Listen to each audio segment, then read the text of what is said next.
आप हनुमान चालीसा पढ़ के निकल लो, नॉर्मल तरीके से निकल लो, लेकिन उधर से वो लाठी डंडे तलवारें लेकर पत्थर लेकर, ये कहाँ से? ये प्लान ही तो है ना, ये प्रयोग ही है ना, ये संयोग कोई है, ये प्रयोग ही है। ये प्रयोग किया जाता है कि बांग्लादेश या पाकिस्तान कोई है, या सरिया या सीरिया कोई है, ये सऊदी अरब कोई है, ये हिंदुस्तान है।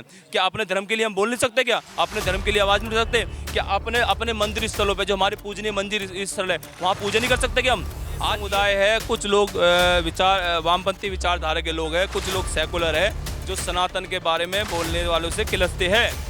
हाँ, उनका मोटिव ये है कि सनातन को तहस नहस कर दिया जाए।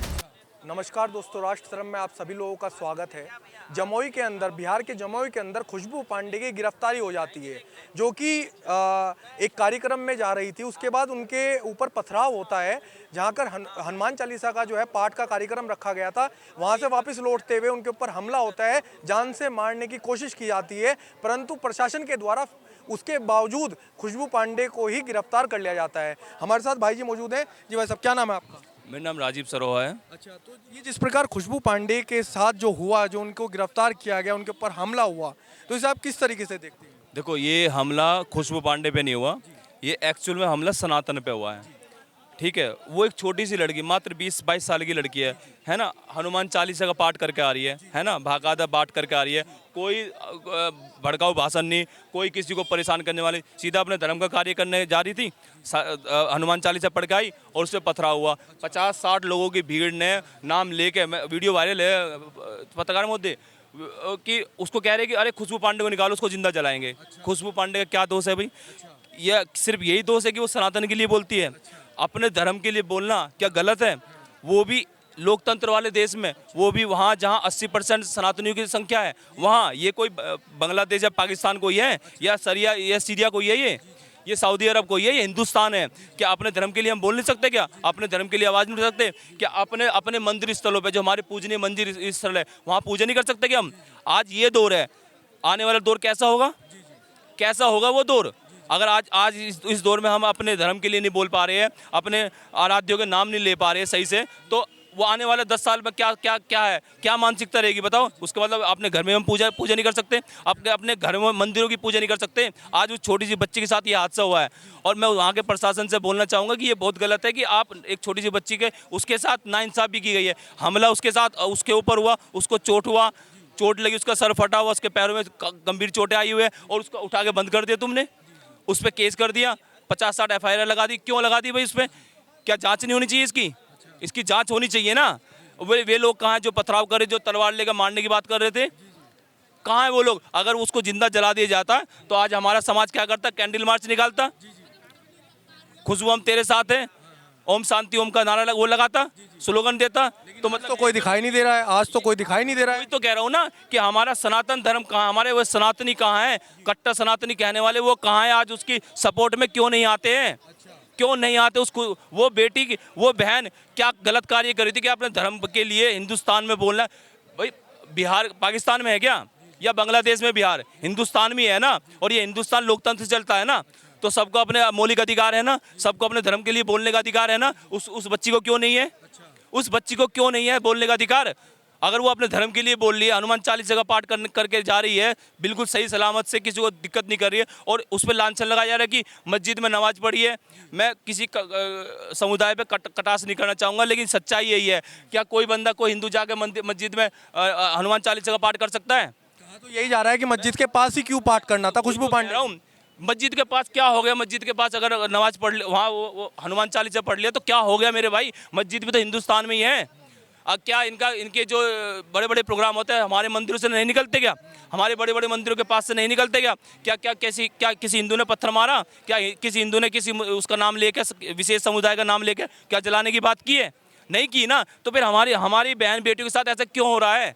और क्यों सनातन, जितने भी सनातनी अपने आप को कट्टर कहने वाले, क्यों आज आवाज़ नहीं उठा रहे हैं? क्या आज उस खुशबू बेटी को, बहन को आज अकेले छोड़ दिया गया? इसलिए अकेला छोड़ दिया गया, वो सनातन के लिए बोल रही है। अगर मैं आपके कैमरे के माध्यम से बोलना चाहूँगा कि अगर आज वो अकेली है, इसके अलावा अगर आज उसके साथ खड़े नहीं हुए, तो कल को हम सब भी अकेले हो जाएंगे और हमारे साथ कोई खड़ा नहीं होगा। लेकिन कहा तो ये जा रहा है प्रशासन के द्वारा कि सेंसिटिव इलाका, जहां पर खुशबू पांडे ने कार्यक्रम करा, सेंसिटिव इलाके में ऐसा कार्यक्रम। कौन सा सेंसिटिव एरिया हो गया? ये भारत है, ये सऊदी अरब, पाकिस्तान, सीरिया नहीं है, ये बांग्लादेश नहीं है, ये यहाँ से सेंसिटिव इलाका कौन सा कह रहे हो? कल तो आप कहोगे कि ये मुस्लिम इलाका है, ये सेंसिटिव एरिया, ये सेंसिटिव जोन है, यहाँ से अपनी यात्रा मत निकालो, ये यहाँ से अपने भगवान के नाम मत लो। तो ये सेंसिटिव एरिया बना कौन रहा है? मतलब एक तरफ तो तुम भाईचारे की बात करते हो कि सारे हिंदू मुस्लिम सिख ईसाई सब भाई भाई है ना, और एक तरफ तुम कह रहे हो कि सेंसिटिव एरिया ये, उसे सेंसिटिव जोन घोषित करने वाले है तुम हो कौन? वो भी भारत में सेंसिटिव जोन घोषित कर रहे हो तुम? तुम्हारी औकात क्या है? ये भारत है, भारत अगर हिंदुओं का है तो सभी समुदायों का भारत है, ठीक है, सभी समुदाय का भारत है। अगर तुम अपनी स्वेच्छा से, अपनी मर्जी से अपने सारे कार्य कर रहे हो तो हिंदुओं को भी उतना अधिकार होना चाहिए, नहीं होना चाहिए? होना चाहिए ना। हम तो किसी की यात्रा में पत्थर नहीं मारते, हम तो उनको कुछ परेशानी नहीं करते, लेकिन अधिकतर सनातन के साथ ही ऐसा क्यों होता है कि जब हमारी यात्राएं निकाली जाती है उनमें पत्थरबाजी होती है, उनमें फूल नहीं बरसाए जाते हैं। आप भाईचारे की बात करो, भाईचारे लाओ तो सही, भाईचारे वाली बात। हम हैसियत रखते हैं आपकी यात्रा में फूल बरसाएंगे, लेकिन अगर आप हमारी यात्राओं पे पत्थर बरसाएंगे तो हमसे अपेक्षा मत करना कि हम आपकी यात्रा में फूल बरसाएंगे। ये ऐसा देखा जाता है कि जहाँ पर भी कोई सनातन का कार्यक्रम होता है, कोई भी शोभा यात्रा होती है, चाहे दिल्ली हो चाहे देश के किसी भी कोने में हो, तो ऐसा क्यों होता है कि वहाँ पर जो है पत्थरबाजी अवश्य होती ही होती है? ज़्यादातर ये माहौल बना क्यों है? मैं वही तो कह रहा हूँ, कौन है वो लोग जो इन यात्राओं को, धार्मिक यात्राओं को टारगेट करते हैं? कौन है वो लोग? क्या वो चिन्हित नहीं किए जाएंगे?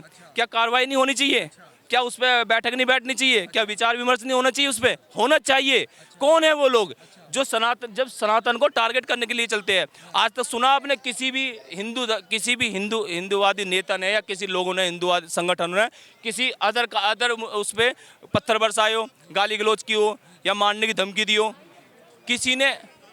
किसी ने नहीं की है। तो हमारे धर्म पे क्यों होता है? हमारे सनातन धर्म पे क्यों होता है? आपने देखा होगा 55 करोड़ लोग कुंभ में स्नान कर चुके हैं। कोई हुआ वहाँ पे? आसपास काफी मुस्लिम इलाका पड़ता है, लेकिन परंतु फिर इसके बावजूद भी अब तक तो कह रहा हूं ना, हमने हर हर महादेव के नारे लगा किसी घर में घुसे? हम हर हर महादेव का नारे लगा किसी को मारा क्या हमने? नहीं लगाया ना। तो हमें पता है ये हमारे धार्मिक नारे हैं। ये खुशबू पांडे के ऊपर जिस जगह पर हमला हुआ तो वहाँ पर कुछ पत्रकार पहुंचे, तो उन्होंने पूछा कि भाई वहाँ के जो मुस्लिम समुदाय के लोग बैठे थे कि भाई ये पत्थरबाजी क्यों हुई? तो उनके द्वारा कहा गया कि भाई जय श्री राम के नारे लगाए जा रहे थे वहाँ पर। जय श्री राम का नारा क्या है? जय श्री राम का नारा ये हमारे सनातन का प्रचार प्रसार करने का नारा है। हमारे आराध्य, हमारे प्रभु है, हमारे पूर्वज है, हम उन्हीं की पीढ़ी है। क्या हम जय श्री राम नहीं बोल सकते? हर हर महादेव नहीं बोल सकते? जय भवानी नहीं बोल सकते हम? उन्हें दिक्कत क्या है? क्या समस्या समझ में नहीं हो गया कि हम तुम्हारा धर्म कन्वर्जन करके और तुम्हारा धर्म अपना ले? तो ये 800 साल पहले मुमकिन था, आज मुमकिन नहीं है ये।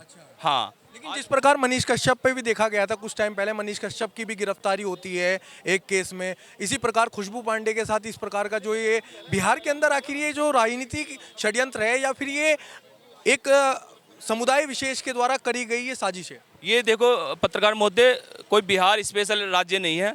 बहुत राज्यों में ऐसी घटनाएं दिखा दूंगा। बहुत राज्यों में कुछ हमारे सनातनियों को मार भी दिएगा, गोली भी मार दी गई है ना, जिंदा भी जला दिया गया, बहुत जगह हुआ ये कोई स्पेशल बिहार नहीं है।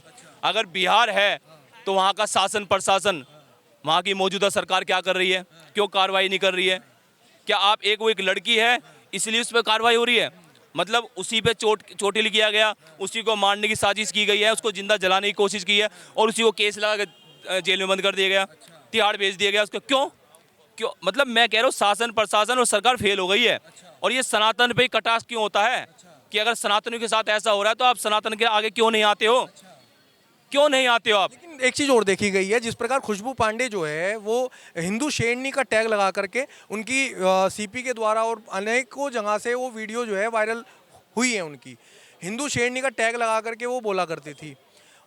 परंतु देखा गया कि दूसरी तरफ के जो समुदाय के जो लोग हैं वो उसके खिलाफ इतनी नफरत आखिर क्यों पाल के बैठे हुए हैं, जो कि इतनी भद्दी भद्दी गालियां, अगर आप कमेंट्स पढ़ेंगे वीडियो में नीचे जा करके, इतनी भद्दी भद्दी गालियां दी जा रही हैं जिसकी कोई कल्पना भी नहीं कर सकता। मैं वही तो कह रहा हूँ, ये क्वेश्चन मार्क है पत्रकार महोदय, ये क्वेश्चन मार्क है। 4 साल हो गए हमारी नुपुर शर्मा को घर से बाहर नहीं निकली है। एक छोटा सा बयान दिया था उन्होंने और कटाक्ष नहीं किया था। अगर कोई मेरे धर्म पे बोलेगा तो मुझे भी अधिकार है, कि अगर कोई मेरे धर्म पे गलत बोलेगा तो मैं भी उसका प्रतिघात कर सकता हूँ, मैं क्रिया की प्रतिक्रिया दे सकता हूँ, ठीक है। तो मनीष मनीष कश्यप के साथ भी यही हुआ, खुशबू पांडे के भी ये साथ यही हुआ। हिंदू, आपने कहा हिंदू शेरनी बोलना कोई गुनाह है या अपराध है? यह संविधान में लिखा हुआ है कि जहां आप बहुसंख्यक हो, 80% सनातनी समाज है, वहां आप एक आगे अपने नाम के आगे सनातनी नहीं ला सकते हो, शेर या नहीं लगा सकते हो। अरे हम तो महाराणा प्रताप, वीर शिवाजी, छत्रपति शिवाजी के वंशज है, दादा सूरजमल के वंशज है, हम तो शेरों के वंशज है, हम क्यों नहीं लगा सकते? क्या कारण हम नहीं लगा सकते? और आप कौन होते हो कि हमें हमारे नाम आगे नाम से शेरनी या शेर हटा देना? सनातनी, आपकी औकात क्या है? लेकिन एक बात जानना चाहेंगे, देखिए जिस प्रकार खुशबू पांडे जो थी वो बीजेपी के समर्थन में काफ़ी रही हैं, और उसी प्रकार जैसे नुपुर शर्मा का बीजेपी ने सहयोग ना करते हुए उसको निष्कासित कर दिया गया था। खुशबू पांडे तो चले कोई कार्यकर्ता नहीं है, परंतु उसके सहयोग में जो हिंदुओं की सरकार कही जाती है, हिंदुओं की पार्टी कही जाती है, वो क्यों समर्थन में नहीं आई? क्योंकि उनके समर्थन से ही जो है सरकार बनी हुई है बिहार के अंदर। देखो, पार्टी का भी है दोस्त, ये कहीं ना कहीं पार्टी का ये है कि भाई बीजेपी के आने से सनातन उभरा है, ये कन्फर्म है। 14 से पहले हम भी सनातनी, ऐसे नहीं कि 14 के बाद ही सनातनी बने हैं, है ना, पैदाइशी सनातनी है, हमारा कोई खतना नहीं हो रहा है, ठीक है। तो ये कहीं ना कहीं है थोड़ा बहुत। 2-4 साल से एक बहन एक छोटा सा बयान देने के बाद वो उसको बंद कर दिया गया, ठीक है। कहीं कहीं से फतवे जारी हो गए कि भैया उसको तो सर धड़ से अलग कर देंगे, ये कर देंगे, वो कर देंगे, उसको जिंदा जला देंगे, है ना। तो कहीं ना कहीं सरकार का फेलियर नहीं कहूँगा मैं, सरकार अपने तरीके से काम करती है। देखो, वो एक सिस्टम है, वो एक बड़ा सिस्टम है ना। वो जो सोच सकते हैं हम लोग नहीं सोच सकते, ठीक है। तो कहीं ना कहीं सरकार की अपनी रणनीति है, अगर उनकी रणनीति है तो आज हमारी नुपुर शर्मा बहन जिंदा है ना, और आज उनकी रणनीति है तो कहीं ना कहीं खुशबू पांडे भी सही सलामत है। लेकिन मेरा जो सवाल है ना, जो मेरा क्वेश्चन मार्क है, वो मेरे सनातनी भाई बहनों से है कि हाँ, भारत में रहने वाला प्रत्येक व्यक्ति सनातनी, पहली बात तो ये है ना। और अगर हम उसी सनातन की बात करते हो तो हमारे साथ इतना बुरा व्यवहार क्यों किया जाता है, हम पे क्यों पथराव किया जाता है, हमारी जब यात्राएं होती है उस पर पथराव क्यों होता है? पत्थर कहाँ से आ गए इतने? वहाँ पर आप देखेंगे तो पत्थर ही पत्थर पड़े हुए हैं, ये पत्थर कहाँ से आए हैं इतने? कह रहा हूँ, ये बहुत तगड़ा प्लान है, होता है पत्रकार महोदय। हमने दिल्ली के दंगे भी देखे हैं, हमने संभल का भी देखा है, हमने बहुत सारे यात्राएं निकाली, सनातनी यात्राएं निकाली है ना। रामनवमी की यात्रा हो गई है, हनुमान चालीसा, वो जन्मोत्सव हो गया, बहुत सारी यात्रा, तो सब पे ये आपको संयोजित था सब कुछ ही? हाँ, हो सकता है ना। अब आप देखो ना, आप हनुमान चालीसा पढ़ के निकल लो, नॉर्मल तरीके से निकल लो, लेकिन उधर से वो लाठी डंडे तलवारें लेकर और पत्थर लेकर, ये कहाँ से? ये प्लान ही तो है ना, ये प्रयोग ही है ना, ये संयोग कोई है, ये प्रयोग ही है। ये प्रयोग किया जाता है कि, और सबको मतलब ये बताओ, किसी ने, ये षड्यंत्र ही है ना कि भाई यहाँ से खुशबू पांडे निकलेगी, ठीक है, इस टाइम वो निकलेगी हनुमान चालीसा पढ़ के, और उसकी गाड़ी पे हमला करना है ना, उसको जिंदा जलाने की कोशिश करनी है, उसको पथराव करना है, तो ये प्रयोग ही है ना कहीं। ऐसा क्या खुशबू पांडे से नफरत जो है एक समाज जो है करे बैठा है? मतलब ऐसा क्या खुशबू पांडे के? समुदाय है, कुछ लोग वामपंथी विचारधारा के लोग हैं, कुछ लोग सेकुलर है, जो सनातन के बारे में बोलने वालों से किलसते हैं। हाँ, उनका मोटिव ये है कि सनातन को तहस नहस कर दिया जाए, सनातन को खत्म कर दिया जाए। हाँ, वो यहाँ पे पश्चिमी सभ्यता लेके लाना चाहते हैं लोग बाग, है ना। लेकिन ये हम जैसे सनातनों के होते हुए, और अरबों खरबों साल पुराना हमारा सनातन है, इसको मिटाने की किसी को औकात नहीं है, ठीक है। सनातन था, है और रहेगा। अंत में आपसे पूछना चाहेंगे कि आप हिंदू समाज से क्या अपेक्षा करते हैं कि खुशबू पांडे के जो साथ ये जो हो रहा है, इसमें क्या करना चाहिए समाज को? आप क्या संदेश देना चाहेंगे? देखो, मैं अपने समाज को मैं ये कहना चाहूँगा कि एक बेटी एक बहन अगर वो सनातन के लिए प्रचार प्रसार कर रही है, वो कोई टिकटॉकर या इंस्टाग्रामर नहीं है, वो इंस्टाग्राम पे वीडियो नहीं बनाती है, वो अपने सनातन के लिए वीडियो बनाती है। कोई गलत नहीं है, सबको अपना स्वैच्छिक अधिकार है ना, लोकतंत्र है, ये सबका मौलिक अधिकार है ना।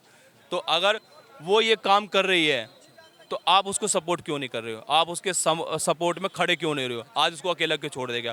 जब भी वो खुशबू पांडे कोई बाइट वगैरह देती थी, कोई बयान देती था, वो पूरे सनातन को लेकर बयान देती थी। वो ये नहीं कहती थी मैं सनातनी में अकेली हूँ, मैं ये कर लूँ, नहीं, वो पूरे समाज को लेकर कहती। तो आज उसका समाज क्यों साथ दे नहीं रहा? और मैं अपने हिंदू समाज के जितने भी संगठन हैं, जितनी भी कट्टर हिंदू कहने वाले संगठन हैं, उनसे हाथ जोड़ के विनती करता हूँ कि हमारी खुशबू बहन का सपोर्ट करिए।